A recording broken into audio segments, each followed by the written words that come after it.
ایک شخص مطالعے میں مصروف تھا، ساتھ ہی اس کا بچہ کھیل رہا تھا۔ بچے نے جب شور مچانا شروع کیا تو اس نے محبت سے کہا، دیکھو بیٹا، ہم پڑھ رہے ہیں، شور نہ کرو۔ بچہ خاموش ہو گیا، لیکن زیادہ دیر ضبط نہ رکھ سکا۔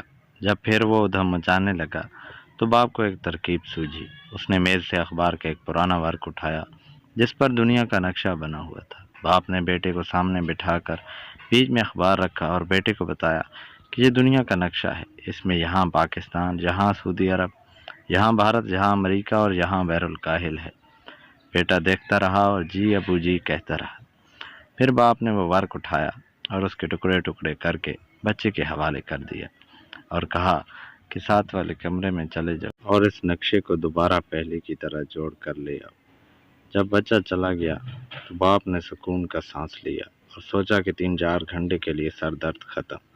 لیکن اس کی حیرت کی انتہا نہ رہی جب 30 منٹ یا 45 منٹ بعد بچہ دوڑتا ہوا باپ کے پاس آیا اور کہا، ابو ابو یہ لیں، نقشہ تیار ہو گیا ہے۔ ابو دنیا کا نقشہ بن گیا۔ باپ نے دور سے نقشے پر نگاہ ڈالی۔ پہاڑوں کے سلسلے، دریاؤں کی گرزدار گاہیں اور شہروں کا محلے وقوع سب اپنی جگہ پر درست تھے۔ باپ نے پوچھا، بیٹا تم نے یہ کارنامہ کیسے انجام دیا؟ بیٹے نے جواب دیا، ابو یہ کام بڑا آسان تھا۔ باپ کی جستجو اور بڑھ گئی۔ بیٹے نے کہا، ابو جب آپ نے نقشے کے ٹکڑے کرنے کے لیے اسے اٹھایا تو میں نے دیکھا کہ نقشے کی دوسری طرف اتنی ہی بڑی ایک انسان کی تصویر بنی ہوئی ہے۔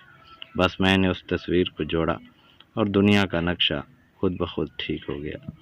حقیقت یہی ہے کہ انسان جہاں کہیں بھی ہو اور جس قسم کی اصلاح چاہتا ہو، اس کے لیے ضروری ہے کہ پہلے اپنی اصلاح کرے، اپنی ذات کی تنظیم کی طرف توجہ دے۔